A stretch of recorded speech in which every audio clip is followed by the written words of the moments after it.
ಹುಲ್ಗಾನಹಳ್ಳಿ ಗ್ರಾಮ ಪಂಚಾಯಿತಿಯ ಅಧ್ಯಕ್ಷರಾದ ಶ್ರೀಮತಿ ಮಂಜುಳಾ ಮತ್ತು ಉಪಾಧ್ಯಕ್ಷರಾದ ಶ್ರೀಮತಿ ರಾಧಮ್ಮ ಇವರ ವಿರುದ್ಧ ಅವಿಶ್ವಾಸ ನಿರ್ಣಯವನ್ನು ಮಂಡಿಸಿ 11 ಜನ ಸದಸ್ಯರು ನಮ್ಮ ಕಚೇರಿಯಲ್ಲಿ ಒಂದು ಅರ್ಜಿಯನ್ನು ಸಲ್ಲಿಸಿದ್ರು 24/7/2025 ಅದರ ಪ್ರಕಾರ ನಾವು ಇವತ್ತಿಗೆ ಅಂದರೆ 18/8/2025 ಈ ದಿನದಂದು ಅವಿಶ್ವಾಸ ನಿರ್ಣಯವನ್ನು ಪರ್ಯಾಲೋಚಿಸೋದಕ್ಕೋಸ್ಕರ ಸಭೆಯನ್ನು ನಿಗದಿ ಮಾಡಿದ್ವಿ.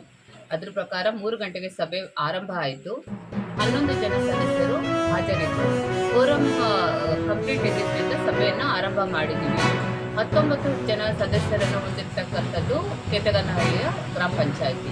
19 ಜನ ಸದಸ್ಯರಲ್ಲಿ ಅವಿಶ್ವಾಸ ನಿರ್ಣಯದ ಪರ 11 ಜನ ಸದಸ್ಯರು ಮತ ಚಲಾಯಿಸಿದ್ರು. ಆದರೆ ನಮ್ಮ ರೂಲ್ಸ್ ಪ್ರಕಾರ 2/3 ಮೆಜಾರಿಟಿ ಇರಬೇಕು ಅವಿಶ್ವಾಸ ನಿರ್ಣಯಕ್ಕೆ ಜಯ ಸಿಗಬೇಕು ಅಂದರೆ. ಹಾಗಾಗಿ ಕೇವಲ 11 ಜನ ಸದಸ್ಯರು ಇದ್ದಿದ್ದರಿಂದ ಅವಿಶ್ವಾಸ ನಿರ್ಣಯಕ್ಕೆ ಸೋಲುಂಟಾಗಿದೆ ಮತ್ತು ಶ್ರೀಮತಿ ಮಂಜುಳಾ ಅವರು ಅಧ್ಯಕ್ಷರಾಗಿ ಮತ್ತು ಶ್ರೀಮತಿ ರಾಧಮ್ಮ ಅವರು ಉಪಾಧ್ಯಕ್ಷರಾಗಿ ಮುಂದುವರಿತಾ ಇದ್ದಾರೆ.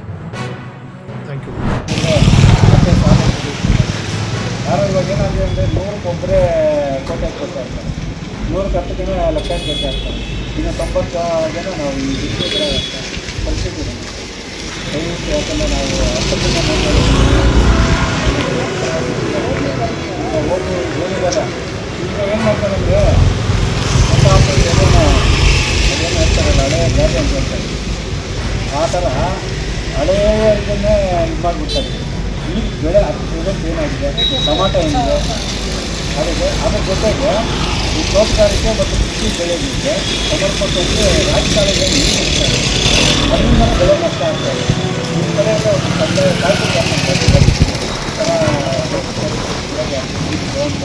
ಹೋಗ್ತಾರೆ, ಅದನ್ನು ಸ್ವಲ್ಪ ನೀರು ಈಗ ಬೇರೆ ಜಾಸ್ತಿ ಆಗಿದೆ. ಔಷಧಿ ಒಂದು ಕಂಟ್ರೋಲ್ ಕೊಡ್ತಾ ಇಲ್ಲ, ಆದರೆ ಗುಣಮಟ್ಟ ಔಷಧಿ ಕೊಡ್ತಾ ಇರಲ್ಲ ಅಂತೇಳಿ ಅದನ್ನು ಸಂಬಂಧಪಟ್ಟ ವಿತರಣೆ ಮಾಡೋಕ್ಕೆ